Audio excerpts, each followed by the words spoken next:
What happens when love disappears the moment protection is gone? When a man mistakes silence for weakness, and when a woman the world thinks is ordinary is hiding a truth worth more than money? The rain had been falling since morning, soft at first, then heavy. She stood beside the grave holding her stomach, one hand pressed gently against the small curve no one noticed yet. Black umbrella, black dress, no family around her. Just a few men in dark suits lowering the coffin into the ground. Her father was gone. To the world, he was just an old man who lived quietly. No headlines, no interviews, no public legacy. That's how he wanted it. She had promised to keep his secret, even after death. Behind her, her husband didn't cry. He checked his phone, once, twice, then sighed like this day was an inconvenience. "We should go," he said. "There's nothing more to do here." She turned slowly. "That was my father. And he lived a long life," he replied flatly. "Let's not make this harder than it needs to be." Something in her chest tightened, but she said nothing. She had learned that silence kept peace, or at least delayed storms. That night she felt sick, not from grief alone, from the truth she hadn't told him yet. She was pregnant, barely weeks. She had planned to tell him after the funeral, after things felt stable again, but stability left first. 2 days later he packed his bags. "I'm leaving," he said, standing in the doorway like he was announcing a schedule change. "I've been unhappy for a long time." She stared at him. "We can talk," she said. "We can fix this." He shook his head. "I'm in love with someone else." The words fell clean, practiced. He didn't look ashamed. "She understands me," he continued. "She doesn't live in the past, and she's not waiting on things that will never come." Her hand moved to her stomach without thinking. He noticed, smirked. "Don't," he said. "Don't tell me you're pregnant now. I'm not stupid. You're broke. Your father left nothing. I'm not tying myself to a sinking ship." That was the moment she realized something important. He didn't leave because he stopped loving her. He left because he thought she had nothing. As the door closed behind him, she finally sat down, trembling, tears falling quietly into her hands. Somewhere deep inside, beneath the grief and shock, her father's voice echoed in her memory. "Let them underestimate you. It makes the truth more powerful." She wiped her face and looked down at her stomach. Her husband had made a choice, and soon the world would learn just how wrong he was. The house felt different after he left. Quieter but not peaceful. His side of the closet stood open, empty hangers swinging slightly like they were confused. She sat on the edge of the bed holding an envelope she hadn't opened yet. It had arrived that morning. No return address, just her name written in her father's careful hand. Her fingers trembled as she broke the seal. Inside was a single page and a small black card. The page wasn't long, just instructions, clear, direct, written like he knew this moment would come. Go to the address on the card, ask for Mr. Hale, say nothing else. She stared at it for a long time. Part of her wanted to ignore it, to stay in bed, to let the world collapse quietly. But another part of her, the part her father had shaped without her even realizing it, stood up. The address led her out of the city, past places she'd never been. Tall gates, security cameras, a building that didn't look like an office and didn't look like a home either. When she gave her name at the front desk, everything changed. She didn't wait long. Mr. Hale was older, sharp-eyed and calm in a way that made her feel seen without being judged. He stood when she entered. "I'm sorry for your loss," he said. "Your father prepared for this." "For what?" she asked softly. "For people leaving," he replied. "For people revealing who they are." He slid a folder across the table. Thick, heavy. She didn't open it yet.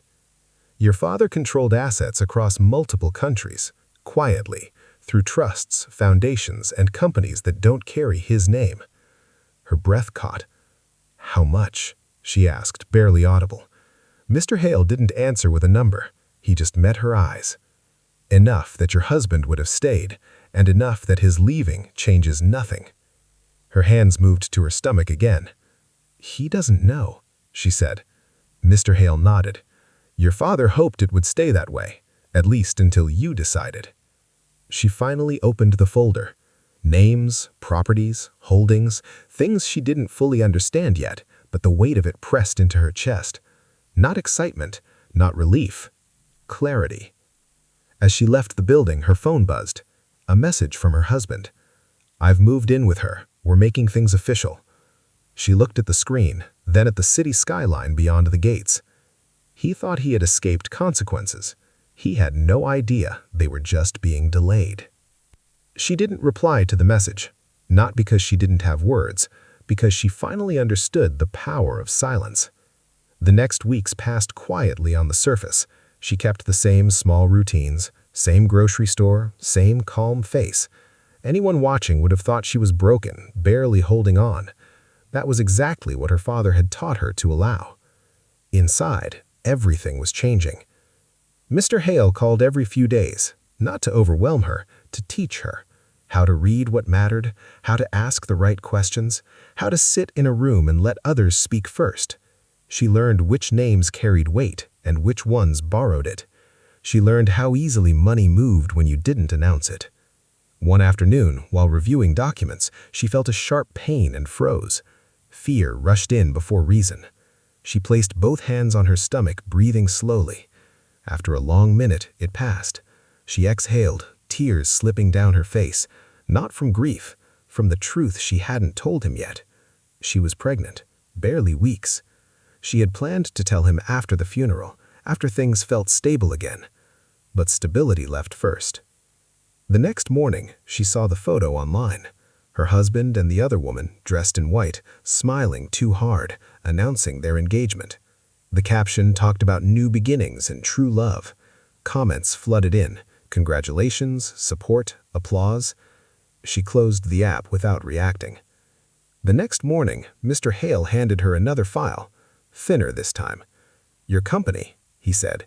He's not as independent as he thinks. She flipped through the pages. Loans, investors, silent partners. One name appeared again and again. A foundation she now recognized.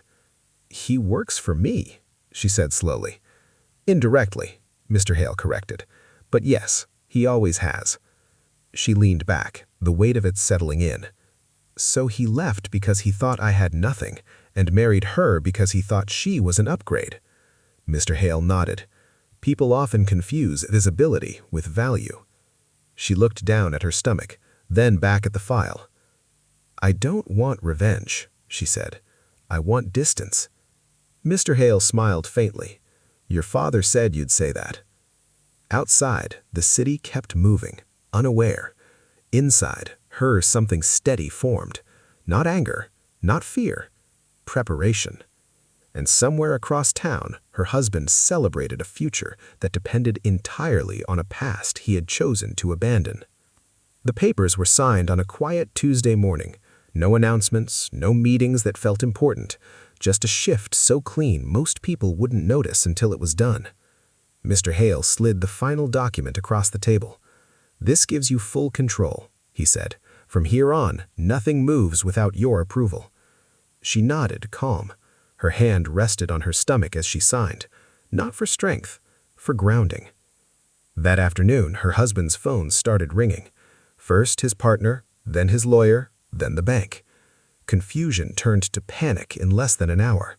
Accounts were frozen. A deal he had announced weeks ago was suddenly paused, then questioned, then pulled. By evening, he was at her door. He looked smaller than she remembered. Not poor, not broken, just uncertain. What's going on? He asked. My investors won't return my calls. She didn't invite him in. You should ask your foundation, she said quietly. His face drained of color. How do you know about that? She met her eyes for the first time since he left. Because it's mine. He laughed, sharp and nervous. That's not funny. I'm not joking, she said. My father owned it. I own it now. Silence stretched between them. He searched her face for something familiar. Control, weakness, anything.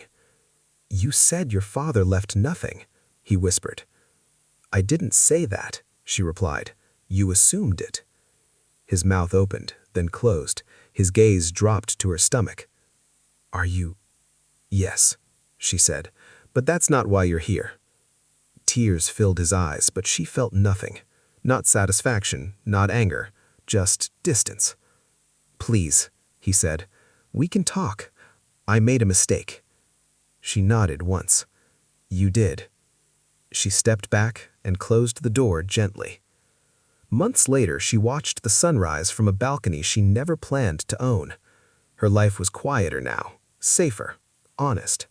Her child stirred, reminding her why clarity mattered. Her husband married his mistress in a small ceremony that barely made the news. His company survived, smaller, careful, humbled. As for her, she never announced who she was or what she had inherited.